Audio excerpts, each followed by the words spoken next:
I'd like to share my experience dealing with a challenging situation involving my mother in law, Lily. I must preface this by acknowledging that this topic might be sensitive for some, and I apologize if it offends anyone.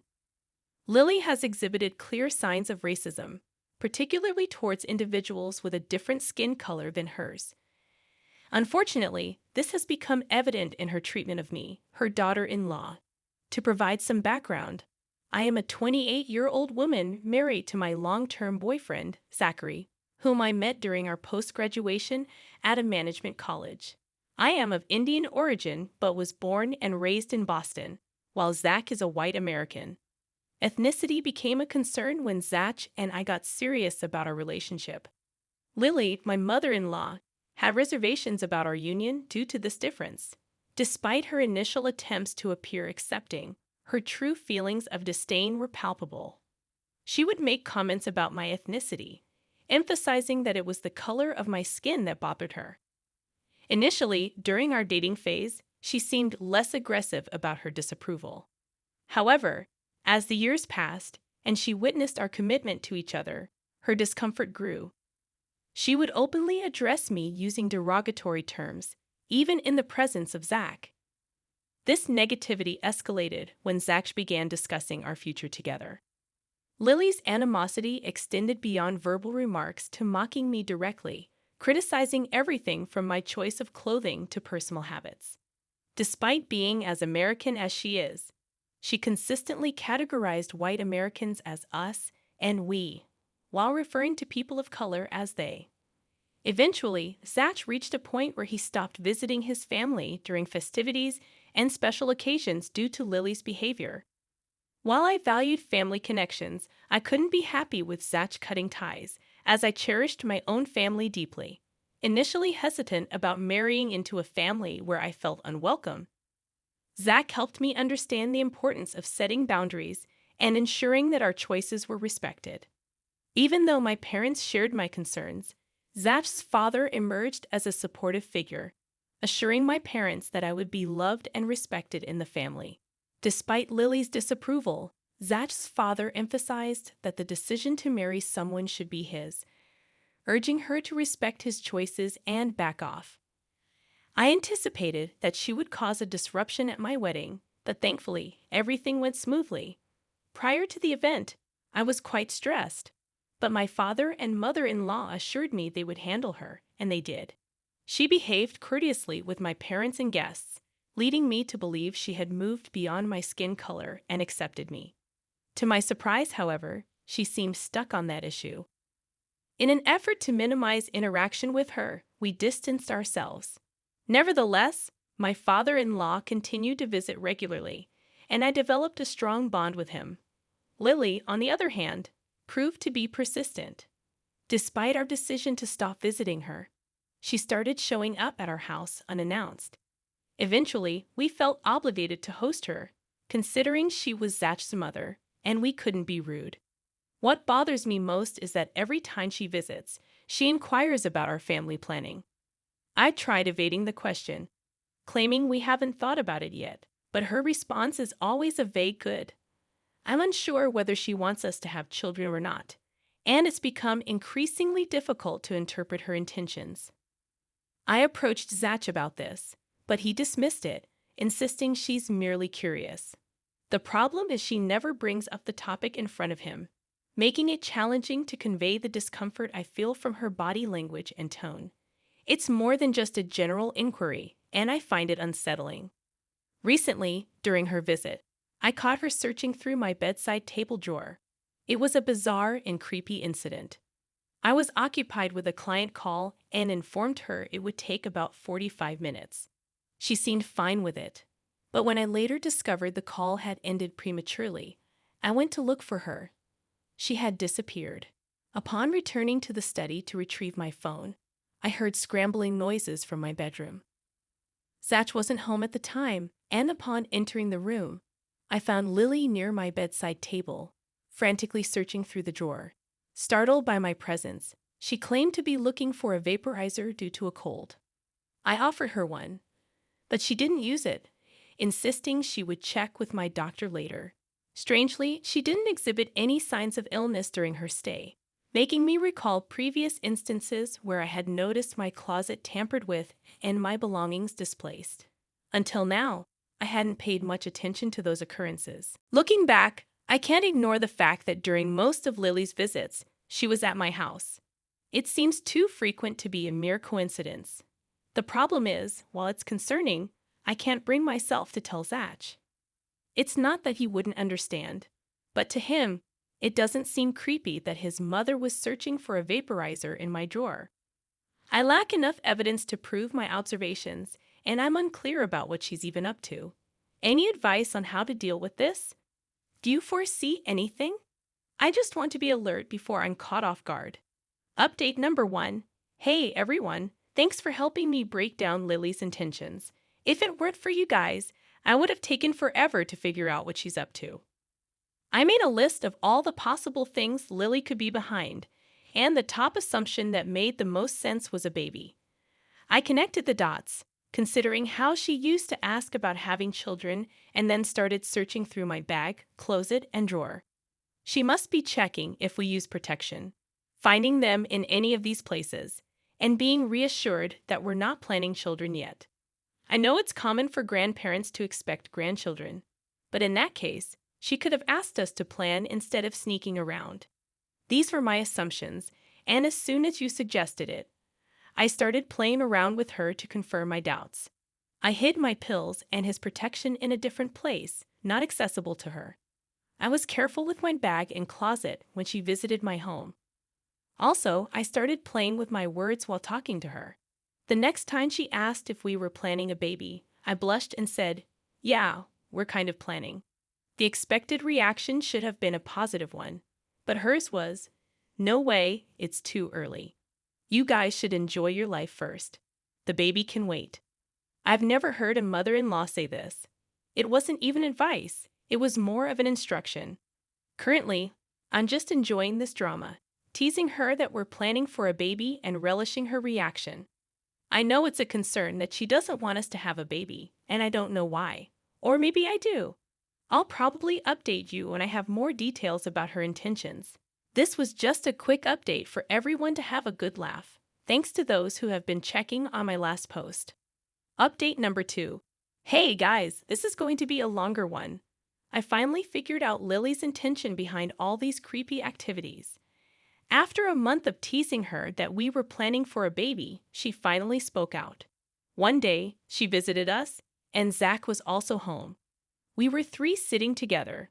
I said, "Zach, do you know Mom had been insisting me not to have children?" Now, Zach was like, "What?" Lily also turned pale.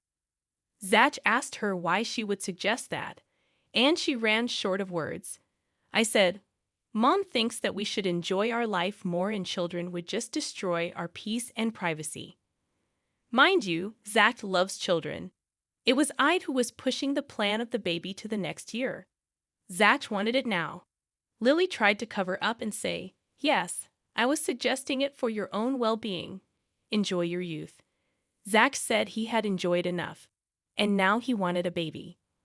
You know, I could have informed Zach about it earlier, but the joy of having a face-to-face confrontation was too tempting.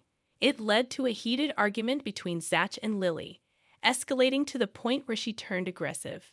Lily asserted that if we truly wanted to have a baby, we should opt for traditional surrogacy. She justified this suggestion by claiming that pregnancy is difficult for women, citing her business and career as factors that would be adversely affected. According to her, not only would my work be impacted, but Zach's business would also suffer because he would have to take care of me. She insisted that we could afford surrogacy and encouraged us to go for it. I was perplexed. I knew she couldn't be genuinely kind and considerate. Her suggestion of surrogacy wasn't about our work and well-being. Zach, in response, remained calm, agreeing to consider the idea.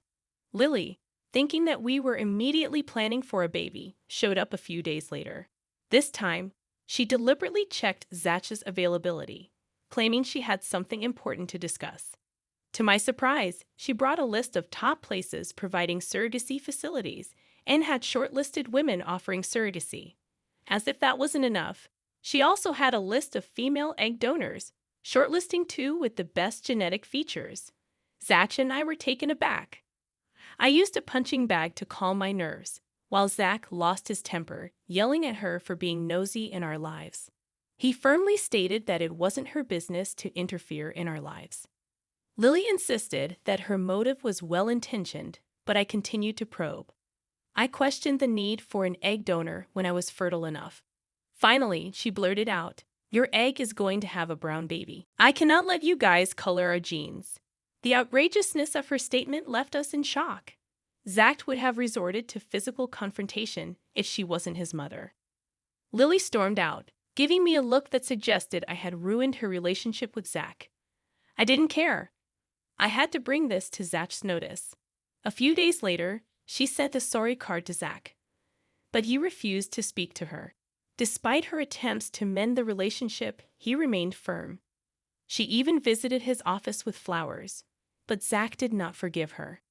She's now trying to fix her relationship with Zach by being extra sweet to me, but she hasn't apologized to me. In reality, she had belittled and offended me. Fortunately, Zach defended me so firmly that I didn't need to intervene. I hope she learns her lesson and refrains from interfering in our personal life. I'll keep you updated if anything develops. Update number 3, guys. Lily doesn't seem to have learned her lesson. I apologize for not updating this often due to my hectic schedule, but I appreciate the supportive space here. I feel safe sharing these events with you. Following the confrontation, Zach ceased communication with his mom. Despite her attempts to reach out, he remained silent.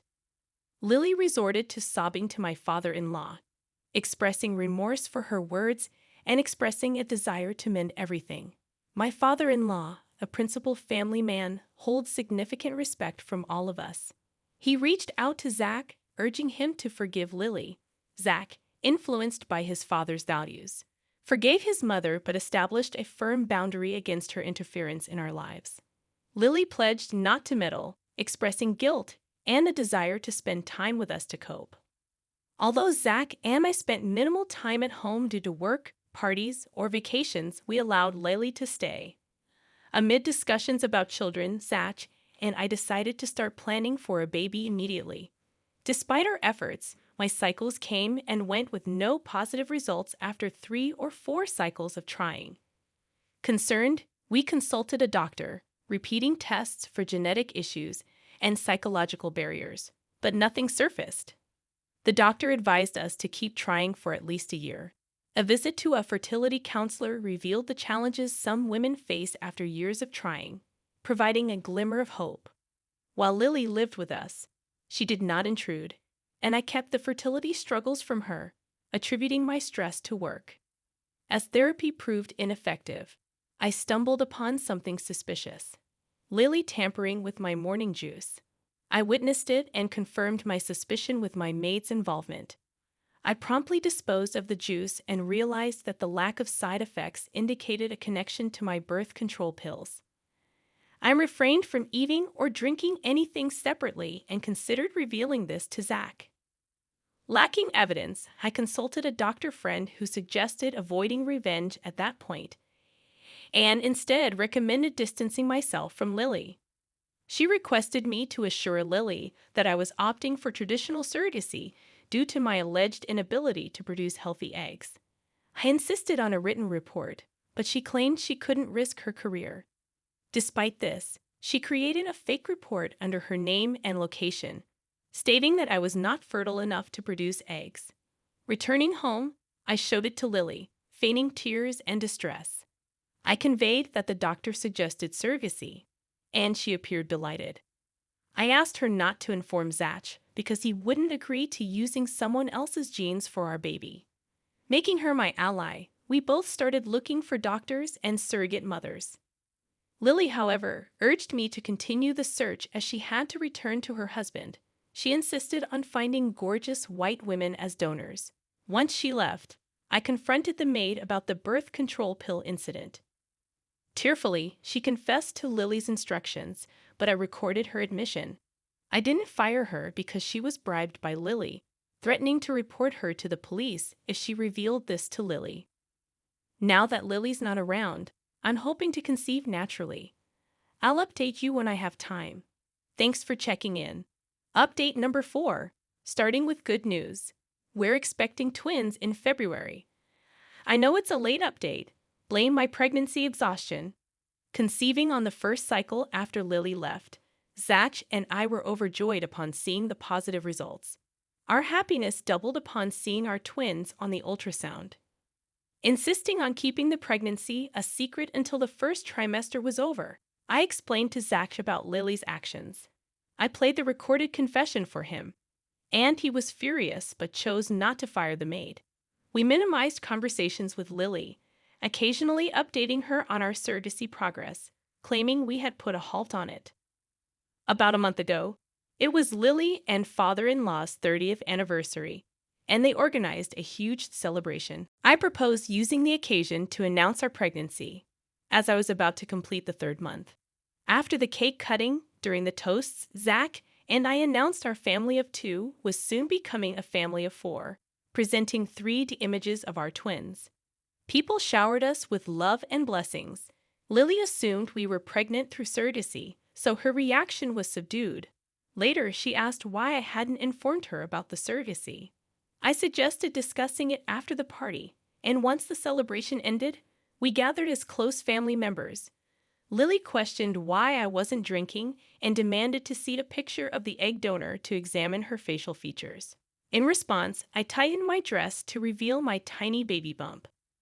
Lily, taken aback, lost her composure, yelling and hurling insults at me. Zach intervened, urging her to stop, but she proceeded to disclose all our conversations about infertility and surrogacy. Standing there quietly, I felt the weight of her revelations. Zach played the confession recording for everyone, leaving my father-in-law furious to learn about Lily's malicious actions to prevent my pregnancy. In her defense, Lily expressed her reluctance to see a brown child in her family, causing an uproar among Zach's extended family. Shouting and yelling ensued, primarily between Lily and the others present, including Zach's uncle, brother-in-law, and his wife. Lily continued making outrageous statements, and I couldn't hold back my tears any longer. My father-in-law sternly warned Lily that if she spoke one more word against me, he would divorce her. Zach asserted that she had done enough harm and banned her from our home and future children. Lily left the house, portraying herself as the victim, claiming nobody understood her. My father-in-law and others consoled and apologized to me for Lily's behavior. Despite his apologies, my father-in-law expressed regret for failing to keep Lily in check. Zach and I decided to take a short trip to help me cope with Lily's wrath and the impact on my mental state due to pregnancy hormones. During the trip, I cried uncontrollably, but it eventually aided in my emotional recovery. Despite Lily's attempts to contact Zach and apologize, he remained adamant about not allowing her in during the pregnancy phase. We couldn't trust her, fearing she might disturb me mentally. I wanted to focus on being happy and enjoying my pregnancy. Thank you all for the love and blessings. Please wish me a healthy pregnancy. I'm not surprised that the mother-in-law was cut off towards the end of the story, and the father-in-law gave a strict warning. If she continued with her behavior, he would divorce her.